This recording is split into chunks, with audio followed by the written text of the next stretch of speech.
back. We back at it. Back at it. Back at it like we never left, bro. Yeah, man. 2025. Yeah, Bushbuckridge TV. Silo Sakona. Yeah, we're back live, you know. Menu Vara. Director Menu Vara. We still at it. Politics and more politics and more politics until you guys come through and tell us if you have inside info. Come correct us here on the show. And even the ones who've been getting jobs through connections, man, until they come through and tell us. Tell us. The unemployment rate is not going down anytime soon. Oh, bro. And it seems like it's gonna be getting worse, bro. Yeah, like bro. With just even everything, maybe AI taking over jobs. I don't know what's gonna happen to the country, bro. But you know, I somehow was thinking like that before, saying AI is here to take people's jobs. But as time goes on, I'm starting to see it solving more of our problem at a much faster pace than before. Yeah. Well, you can work on two things at the same time. No. Get them done at the same time. Before you needed like 2 days. Now in 1 day you can get that work done. Yeah, that's true. Thanks to AI. But yeah, thanks to AI. But now when you go to maybe McDonald's, there's now machines working there and a few less people there. You go to KFC. Month end, you will thank those machines when the queues are so No, long. well, that's the businesses will thank the machines, but the community is still unemployed. What about you, the customer who's going to buy there? Because it makes the job easier now. You don't have to queue for too long. Well, for the customer, if they promise that you're gonna get your food in less than a minute in McDonald's, you still got the McDonald's in a minute, even when there were people. So they will still maintain those, and I don't think. But with I the mean, machines, the time that took you to get to the person who's supposed to serve you, who's supposed to sell it to you, who's supposed to be the your customer cashier. experience, maybe all in all, maybe the customer experience all in all would be good. Maybe that's why. But now the problem is that's only good for business, but then for the community. And you know, while we're still on that, people taking people's job, there's this big debate that is going on Twitter. Should teachers be earning as much as doctors? Is it supposed to be a thing? What? Like, okay. I don't think so. Why? Because looking at it recently, I think we have been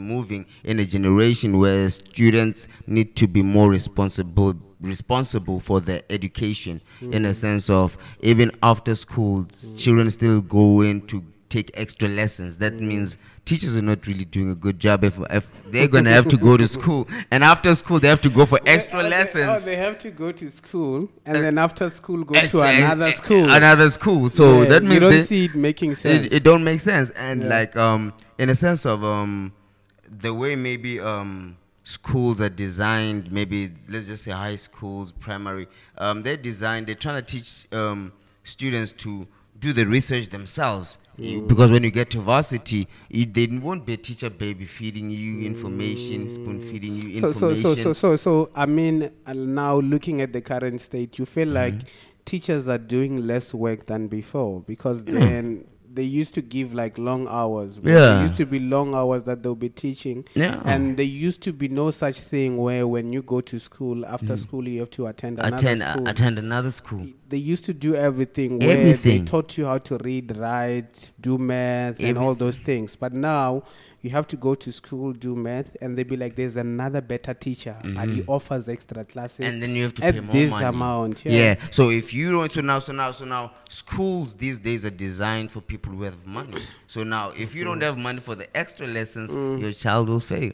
And you know, my sentiment to this whole debate is, I get people who are saying teachers are supposed to earn as much as doctors, but then I get it, but the thing is about teachers, as much as we say they're the ones who lay the foundation, they're the ones who are responsible for how you become, the kind of person you become. They're responsible for your education, your understanding of certain things in life, how you perceive things, the kind of person you turn out to be. But I feel like for them it's kind of easier because they get to have breaks in between. Yeah. December they have like a good 30 days that they're not doing anything until schools reopen. Yeah. But then you look at the life of a general doctor, who has to attend to patients, work extra hours. Bro, you're talking about a doctor, bro. Like the level for me, the level is not the same, bro. Even when you go to school to study these things, it's not the same, bro. Opening somebody's heart. Yeah, even the years that you're in school, for this qualification is not the same. Yeah. And then you have to dissect a person's heart. Make sure that you take out the cancer cell there, so that this person can live longer. And then now you want to move to someone, and you know, a lot of people know, but it might differ when it comes to private schools and public schools. But in most of our public schools, teachers come through. They don't even say anything. They just take a textbook. I've personally experienced it. Take a textbook, just write notes. You just copy. When the period is done, she goes out. That's it. And then that one deserves to be paid as a doctor? No, come on, bro. You know, like there's a whole lot of we are really good teachers. Like I've experienced some good teachers that turned me out to be the way I am. I don't know why, man. They just free flowing in school, and then they just month end they get paid. They come. But you know what I think caused that to us. There was a time where everybody who used to go into teaching, who used to go and study teaching at higher institutions of learning, you knew you were guaranteed a job after graduation if you did education. And now we ended up with people who are not passionate about teaching, but who want an income at the end of the month and constant income with those benefits that comes. So I don't think those people who will be so determined in ensuring that these kids are taught in the right way, these kids are taught the right things. They can't even just look at, okay, so now I feel like you're a teacher. So now teachers, they go to school to praise the brightest kids. But that's not the whole point of you being a teacher, is to identify the child that's lacking and focus on helping that person to do better. So now you go in class, all the good kids are going to be praised, and the dumb ones, the ones that are not getting great marks, they're going to be called dumb and all those words, and maybe downplayed and told they won't have a future and all those things. Instead of you being a teacher, attend to that child, help that person understand the concept better. They're not doing that. That is the problem we have. And you know, I'm raising that because this question was raised by Maimane, a member of parliament. So someone went on to say, okay, fine, we're not taking anything away from the teachers, but when you're looking at it, do you think parliamentarians, members of parliament, deserve to be earning more than teachers? And then he came on and said, no, I don't think so. I don't think members of parliament are supposed to be earning that much. Actually, Shapu, being a member of parliament should require some sort of qualification. And it's something that I feel like, yes, if it was supposed to be done, we would have accountable leaders and responsible leaders. Yeah, like, because, you know, I feel like that's how it should be, you know, like qualifications in order to get to parliament. Because right now, maybe, you know, you have maybe, I feel like qualifications means you've studied, you've done researches, and then now you have a certain hypothesis you've tested and maybe tried to prove if it's correct or not. So now it's debatable in parliament. But if you don't even have, maybe you've done research, you haven't been educated, you're now in parliament, you're just going to talk what you've been told by people who claim to have better information than you. So now that's what's happening. People join maybe political parties because they like a person's philosophy, not because they have information of what really happened. You understand? And then now, and sometimes when those people get to those positions of power, that's when now you start to see what education is important. Education is important. Very much important. That's what I liked when the EFF started getting into power. And then, like, you know, I started... they made education fashionable. Yeah, bro. And Ndlozi started getting, you know, degrees. You know, you started seeing these people started, you know, getting educated. And now, because at first it was like, okay, they're resembling like the average person. Then they were like, okay, yeah, but now you can't lead the country. That would be the skepticism around them, that they can't vote for you to lead the country. You guys are not even educated. Having a blind man leading the nation. Exactly. So they started getting educated in that sense. You know, education being fashionable. We just learned of Mbuyiseni Ndlozi resigning from parliament. Yeah. What's your take on that, bro? Yo, bro, like, it's like, I feel like maybe it was long. Well, it's confusing. It's confusing, I should say, because right now he resigned from the parliament. He didn't resign from the EFF. I think it's getting there, because easy. You can't resign. Doing it as a process. You can't resign from the EFF and still remain a member of the EFF, whereas still remain a member of parliament.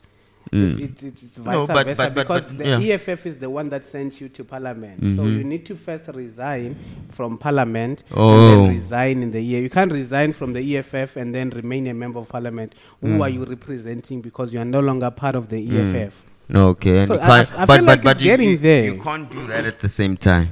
You can do that at the same time, but there's a protocol. Some people were even saying, we saw this coming. It's just that Ndlozi was waiting for his December bonuses in parliament.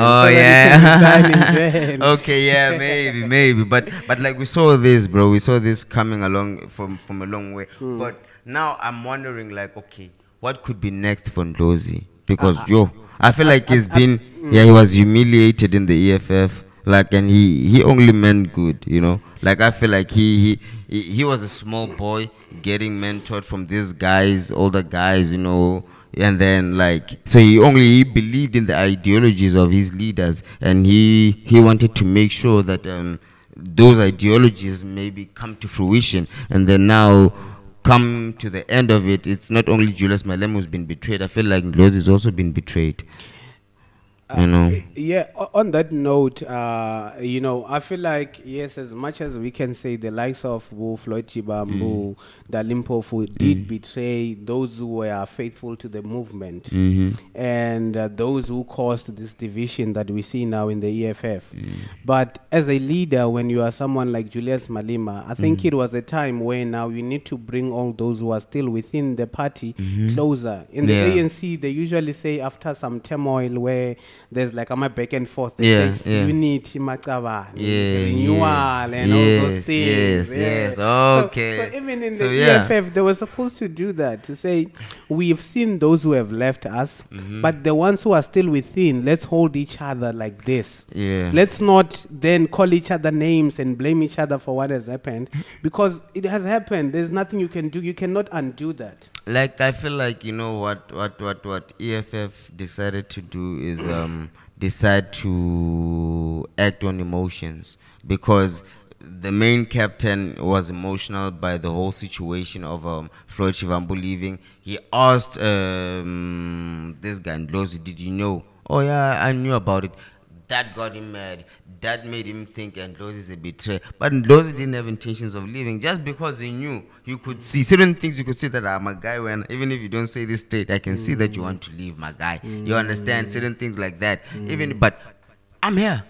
So now I just feel like, yeah, man, he was emotional. And now you have to take the blame for people who decided to leave on their own. On their own. Hey. And the one thing that happened, bro, it's the fact that yesterday Julius Malema was on some interview with JJ Tabane, where JJ was saying, okay, fine, let's talk about Ndlozi.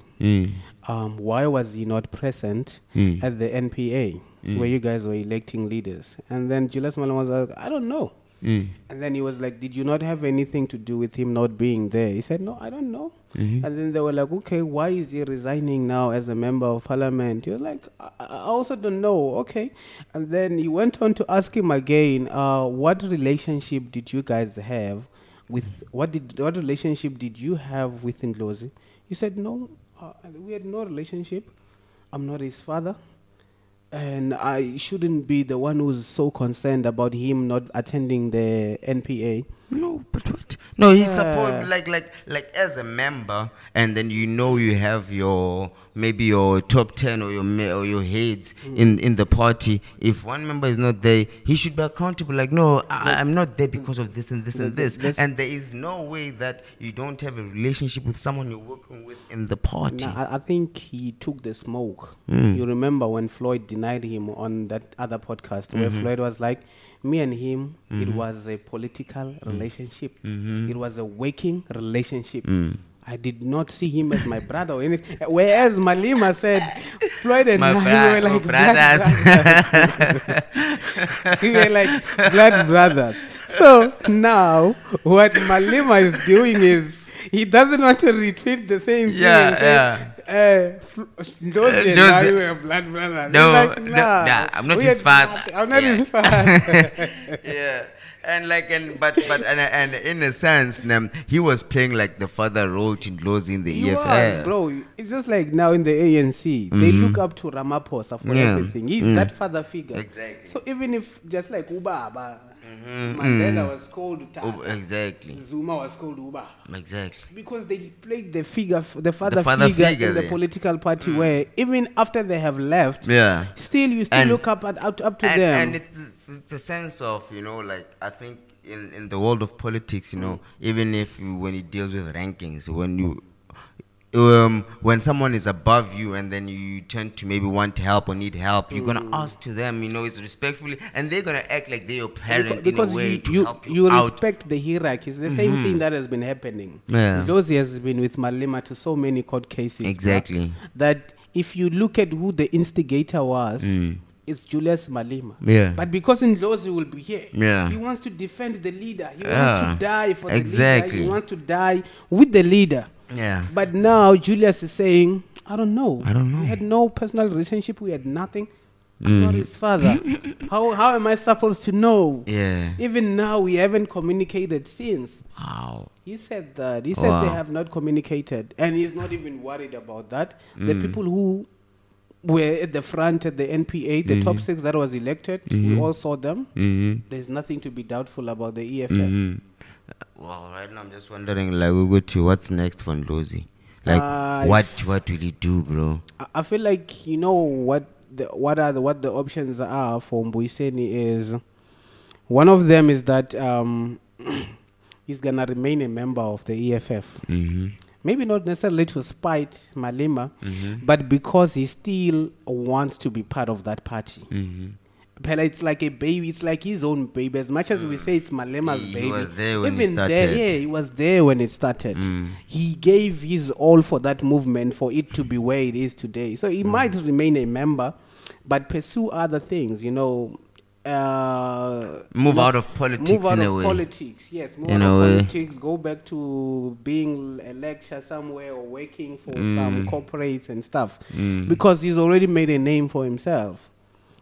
Yes, and even before, probably I'm thinking. So we think maybe he doesn't have a presence in be effective, or maybe other political parties might see him. Not even they might.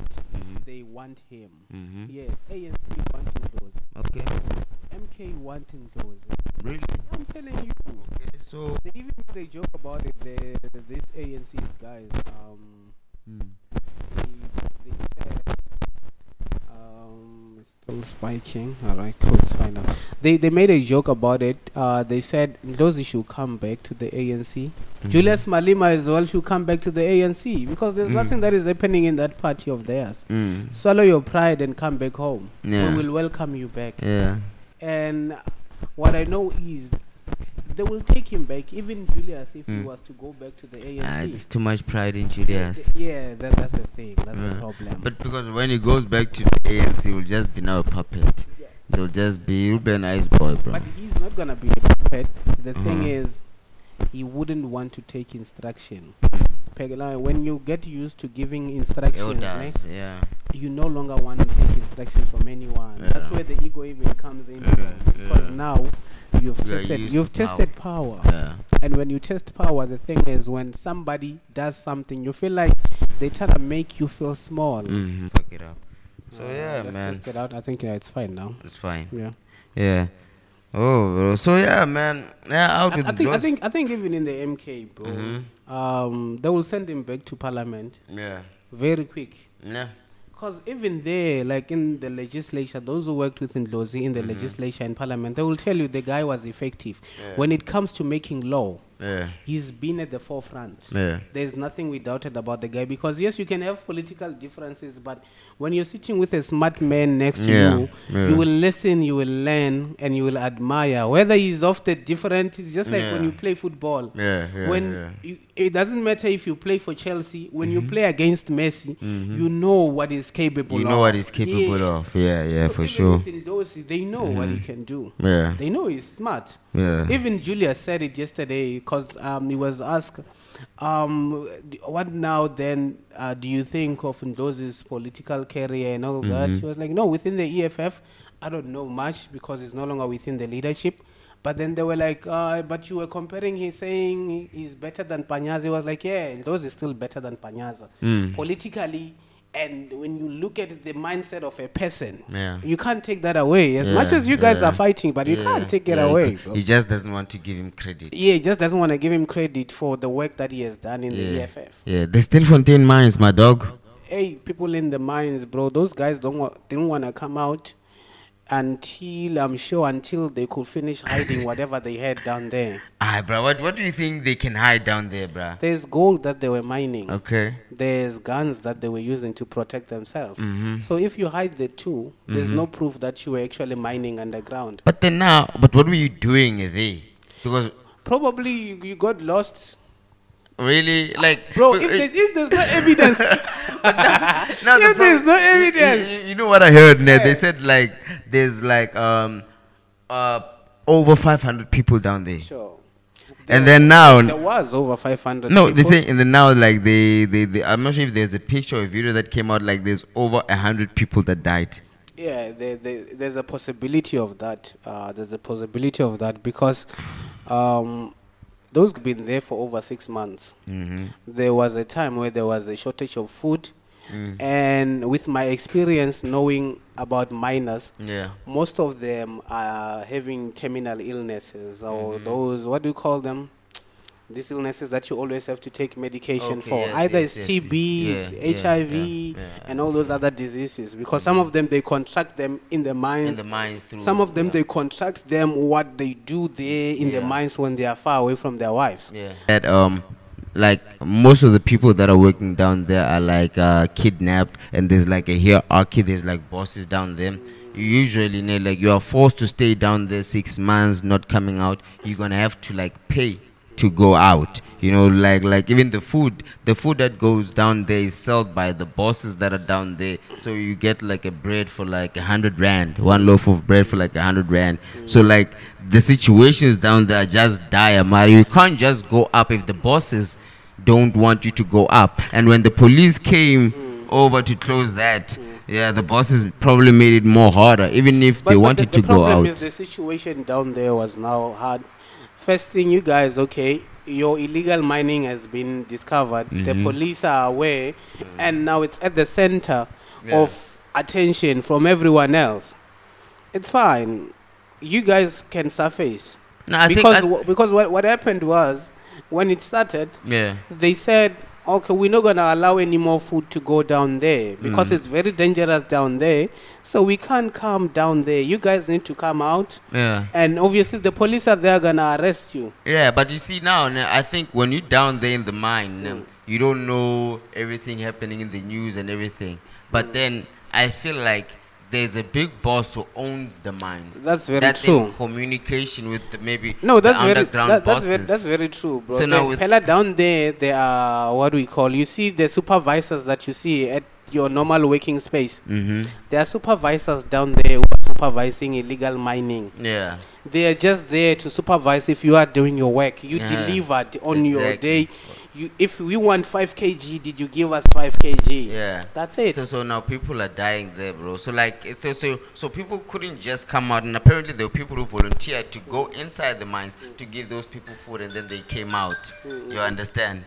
So like I feel when it comes to those things, I'll take it out. Yeah, so I feel like when it comes to those things, it's not as easy as that people could just come out from the mines, you know. And the police there, bro, knowing like even in jail, bro, they can't just leave prisoners without food. Mara, they went to the mines and said, nope, we're not gonna do it. Even though there are ways to give those miners food to get the strength to come out. But it wasn't an issue of strength to come out.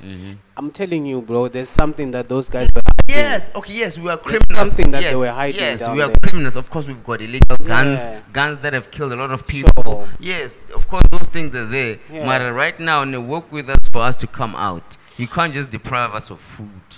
Obviously, that was the one way to look at it and say, okay, it's dangerous for us to go down there. And even if maybe we have to rescue these guys, we want to rescue them. But how then do we get in there? Because these guys have guns, first of all. So let's wait for them to come to the surface. Then we'll see how to deal with this. But because they were aware that, okay, what we're doing underground is illegal. That's why now you see when you're saying they are big bosses. Yeah, the big bosses are there. They are the ones who sent the first guys who went there acting like they're activists who are saying you cannot deprive these people of food. Those guys are paid. Paid good.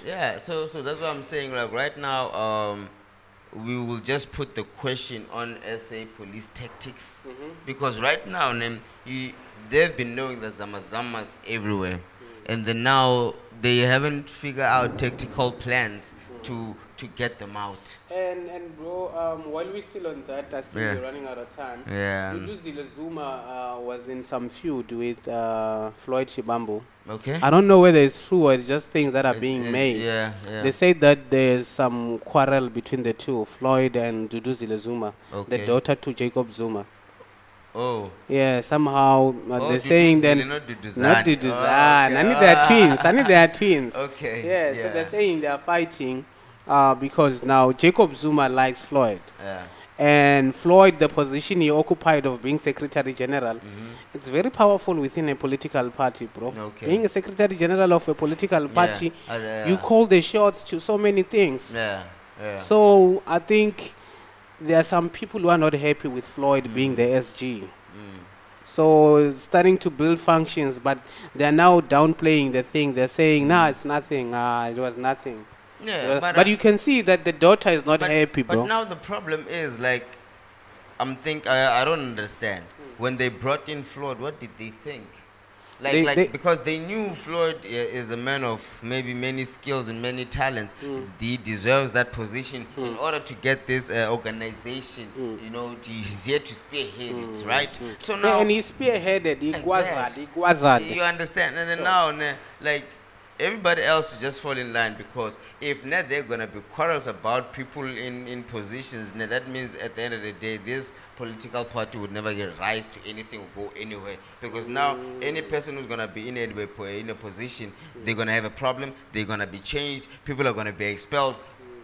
After 5 years, will you guys have something that's stable? A stable memorandum, a stable whatever you stand on now, or you just gonna be blown with the wind? You still haven't figured out what you stand for, where you're going, the vision of South Africa if you lead it in the next 20 years. You understand? So I feel like, man, if his child is causing the problems, Zuma must get his house in order. And the guy Prince Mashele saying, you know Prince Mashele, right? Prince he's been saying Zuma is the glue that is holding the party together. Of course. After Zuma, there's no MK. How true is that? Yeah, bro. Like right now, let's just say Zuma is not there. Why would anyone want to vote for MK? What is the main reason? There's no reason.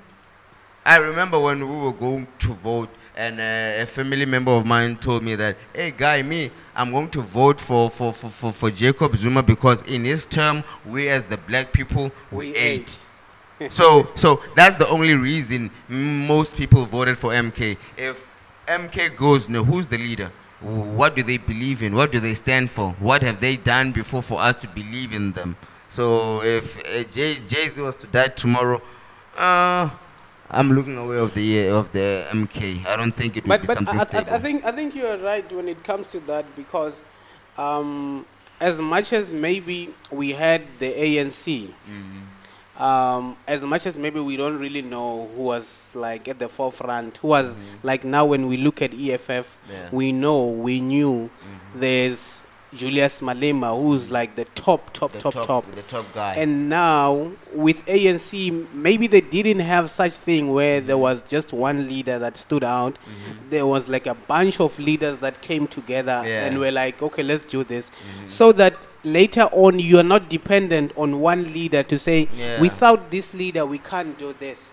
I feel like, you know, the way ANC was going, it had like a line that was gonna be the leaders, you know, in the sense of passing the torches, and then the separations from the people when COPE started to separate, those separations, I feel like it destroyed the line. So you're saying from the foundation, it was set out to say, after you, this one is the leader, and after this one is going to lead. It's going to lead. But then now when you look at the MK, we're not even sure who's going to be president after Jacob Zuma. Exactly. And even Jacob Zuma, I don't think he's brave enough to come and tell the people that after me, I want this guy, Floyd Shivambu, to lead this movement. Because already, even when he's alive, if he is to say that, there's going to be feud.